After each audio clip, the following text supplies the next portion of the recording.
Hallo, mein Name ist Heidi. Es freut mich. 안녕하세요, 여러분 반갑습니다. 사과나무에서 독일어 수업을 하고 있는 하이디 선생입니다. 제가 방금 독일어로 인사를 드렸는데요. 여러분 독일어가 어떻게 들리셨나요?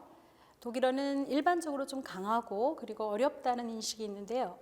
제가 여러분께 쉽고 그리고 재미있게 설명을 드릴 겁니다.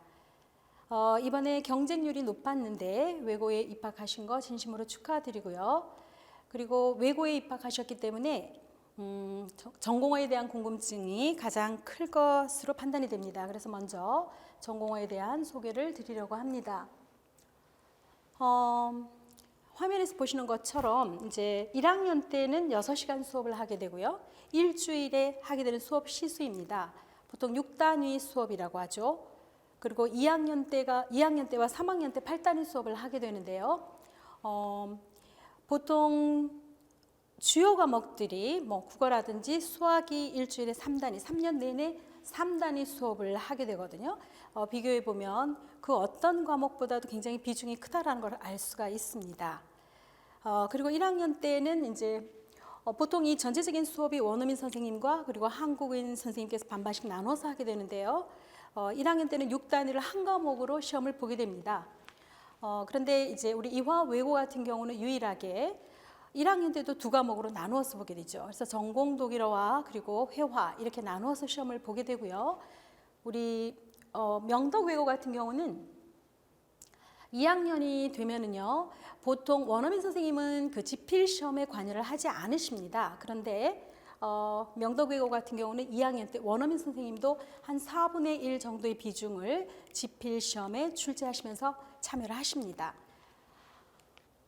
방금 말씀드린 것처럼 외고이기 때문에 이렇게 그 외국어, 전공어를 특히 배우는 시수가 굉장히 많죠.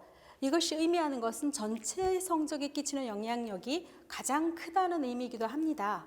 그래서 대학을 진학할 때에도 특히 우리 그 서울대 같은 경우는 전공어 성적까지 다 들어가기 때문에 이 전공어 성적이 뒷받침되지 않고는 최고의 목표에 도달할 수도 없는 것이고요.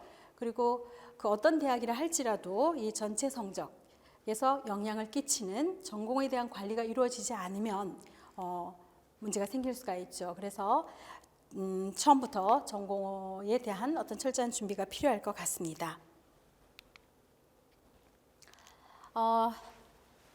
말씀드린 대로 두 한국인 선생님은 이제 지필 시험에 관여를 하시고 원어민 선생님들은 수행을 평가를 하시는데 지필 시험이 중간 기말로 해서 25% 반영이 됩니다. 그리고 그러니까 지필 시험이 50% 그리고 수행이 50%인데요. 수행도 제가 50%라고 적었지만 두 번에 나누어서 실시가 됩니다. 중간 시험 이후에 또는 중간 시험 이전에 그래서 두 번에 걸친 수행 평가가 실시가 되고요. 저는 이제 학기 중에는 주 1회 수업을 하면서 아이들의 내신 대비를 중점적으로 하게 되고요. 그리고 방학 때는 다른 과목과는 달리 이 전공어 과목은 아이들이 외고에 입학을 해서 고등학교 때 처음 접하는 과목이기 때문에 한 번 설명을 듣고 100% 이해하는 학생들은 없을 것입니다. 그래서 방학 때는 전체적으로 개괄적으로 학기 중에 진행될 수업 내용에 대해서 전체적으로 소개를 하면서 공부를 하는 시간을 갖고요. 그 다음에 학기가 시작이 되면 좀 더 심화시켜서 아이들의 이해를 돕는 반복된 수업을 하게 되죠. 제가 이제 이 시점에서 여러분들께 좀 강조드리고 싶은 부분은요. 국어, 영어, 수학은 아이들이 중학교 때도 쭉 접해왔기 때문에 출발선이 조금 다를 수도 있습니다. 그래서 또 이 겨울방학을 그 주요 과목에 대해서 투자를 하는 중요한 시점이라고 생각하실 수도 있지만 제가 부탁드리고 싶은 말씀은 이 시기에 아이들이 외고에 입학하기 전 이 시기에서 가장 중점을 두고 비중을 두어야 할 과목은 전공어 과목입니다.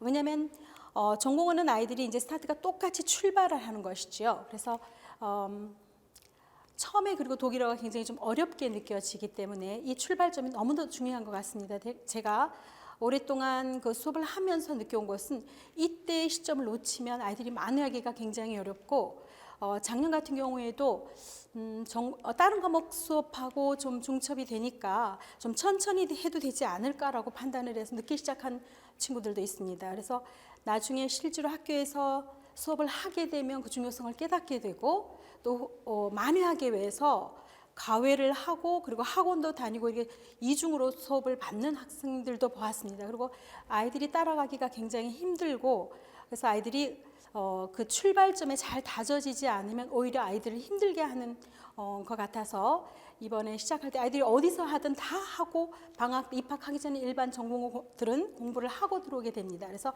이 시기를 놓치지 말아 주셨으면 하고 특별히 당부의 말씀을 드립니다. 그리고 이제 저희 학원에서 진행되는 수업 시간에 대해서 좀 설명을 드리려고 하는데요. 강서관과 이제 목동관에서 나누어서 수업 진행을 하게 되는데요. 1월 4일과 1월 5일에 개강을 하게 되죠.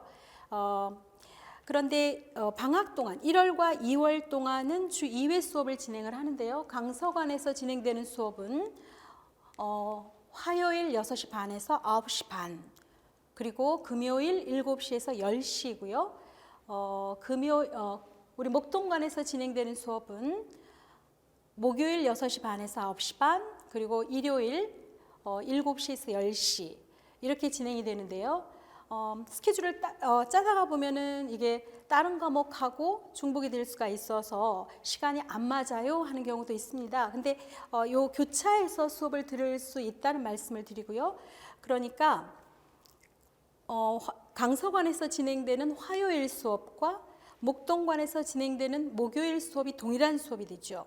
그리고 강서관에서 진행이 되는 금요일 수업과 그리고 목동관에서 진행이 되는 일요일 수업이 동일한 수업이 됩니다. 그러니까 교차해서 섞어서 수업을 들을 수가 있는 거죠. 그러니까 화요일 제가 강서관에서 듣고 일요일 목동관에서 듣겠다. 또는 목요일 목동관에서 듣고 그리고 금요일 강서관에서 듣겠다라고 하면 목요일과 금요일은 너무 시간이 붙어 있어서 복습할 수 있는 시간이 좀 부족할 수도 있지만 상황이 그럴 경우는 이렇게 진행할 수도 있다라는 말씀을 드립니다. 마지막으로 저희가 방학 동안에 사용할 교재에 대한 설명을 드리려고 하는데요. 4개는 특별한 독일어를 부탁해 다락원에서 출간된 회화와 문법 서적입니다. 그래서 일반 시내 서점에서 대부분 구입하실 수가 있고요. 그리고 또 인터넷으로 편하게 구입하실 수도 있습니다. 그래서 여기까지 그리고 제가 이제 첫 주에는 제가 준비한 자료로 수업을 진행하기 때문에 천천히 교재를 준비해 주시면 될 것 같고요. 그리고 이 교재와 더불어서 제가 이제 보충 자료를 같이 프린트로 함께 수업을 하게 됩니다. 지금까지 설명을 드렸는데요. 여러분 이제 수업 시간에 다시 만날 수 있기를 바라면서 마지막으로 인사를 드리겠습니다. 감사합니다. Auf Wiedersehen.